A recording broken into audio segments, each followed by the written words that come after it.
Assalamualaikum warahmatullahi wabarakatuh. Salam Merdeka Belajar. Perkenalkan, saya Nurma Yulianti SPD, Guru SDN 15 Engkarangan, Kecamatan Kayan Hilir, Kabupaten Sintang, Kalimantan Barat.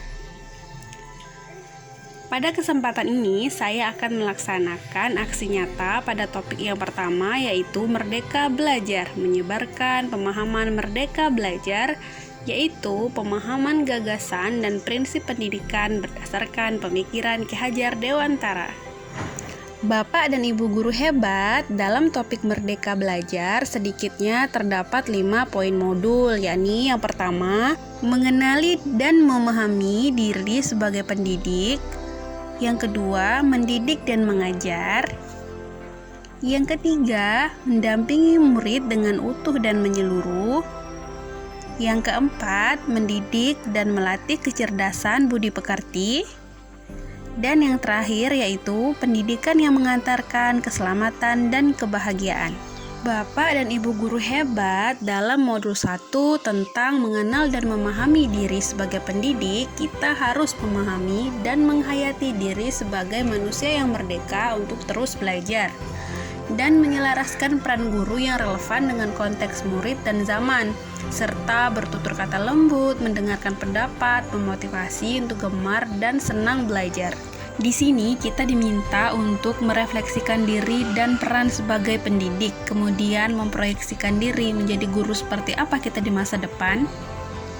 Lantas, bagaimana cara mendidik dan mengajar pada kurikulum Merdeka Belajar?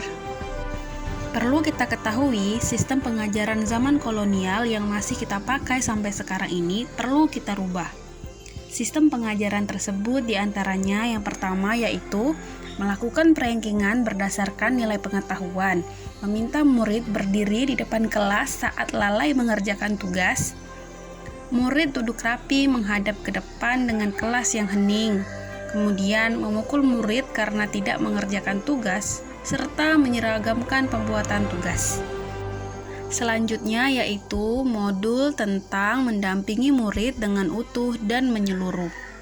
Dalam proses pendampingan terhadap murid, kita harus menyesuaikan dengan kodrat keadaan murid, yang mana kodrat keadaan dibagi dua, yakni kodrat alam dan kodrat zaman.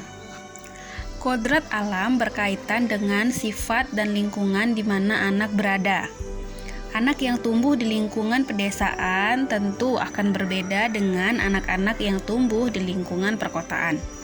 Sedangkan kodrat zaman berkaitan dengan isi dan irama, yakni disesuaikan dengan zaman anak tersebut berkembang. Dalam hal ini, tidak ada individu yang sama, dan zaman selalu bergerak dinamis. Menurut Ki Hajar Dewantara, dalam melakukan perubahan yang terpadu, hendaknya selalu diingat bahwa segala kepentingan anak-anak, baik mengenai hidup pribadinya maupun kemasyarakatannya, jangan sampai meninggalkan kepentingan yang berhubungan dengan kodrat keadaan, baik kodrat alam maupun kodrat zaman. Dalam mendampingi murid, guru juga harus menerapkan asas trikon, yakni yang pertama, kontinu, konvergen, dan konsentris. Asas trikon dianggap menjadi jawaban yang tepat untuk menuju pembelajaran yang berpihak pada murid, yang mana kontinu yang berarti pengembangan yang secara berkesinambungan dilakukan terus-menerus dengan perencanaan yang baik. Konvergen berarti pengembangan yang dilakukan dengan mengambil dari berbagai sumber di luar, bahkan dari praktik luar negeri. Dan konsentris artinya pengembangan pendidikan yang dilakukan harus tetap berdasarkan kepribadian kita sendiri. Dalam implementasi kurikulum Merdeka Belajar, guru hendaknya melatih kecerdasan budi pekerti dengan cara yaitu yang pertama, melatih keberanian berpendapat atau olah akal, mengasah perasaan dan perilaku atau olah rasa. Yang ketiga, memunculkan kehendak atau olah karsa, serta pendidikan dapat mempengaruhi bagian intelligible dan bagian biologis muridnya. Selanjutnya yaitu modul pendidikan yang mengantarkan keselamatan dan kebahagiaan. Yang pertama, pendidikan hanyalah sebagai tuntunan. Bukan zamannya lagi guru mendikte murid, melainkan guru menjadi fasilitator atas kodrat alam dan kodrat zaman murid tersebut. Yang kedua, setiap murid memiliki kodrat atau potensi-potensi yang berbeda. Yang ketiga, menerapkan sistem Among dan semboyan Ki Hajar Dewantara.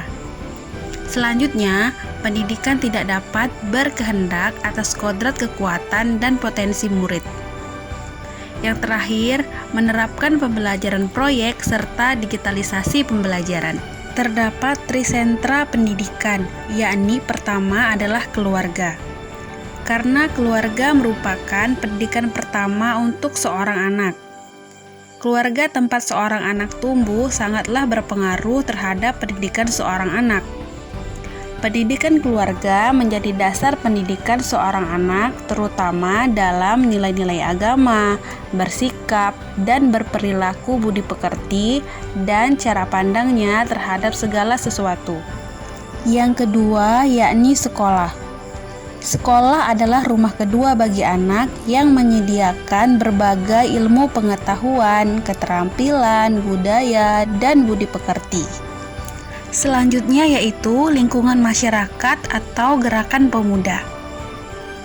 Pendidikan di lingkungan pemuda dan masyarakat layaknya keluarga dan sekolah sangatlah penting dan berpengaruh terhadap pendidikan anak, yakni tentang bagaimana anak itu bergaul dan berteman.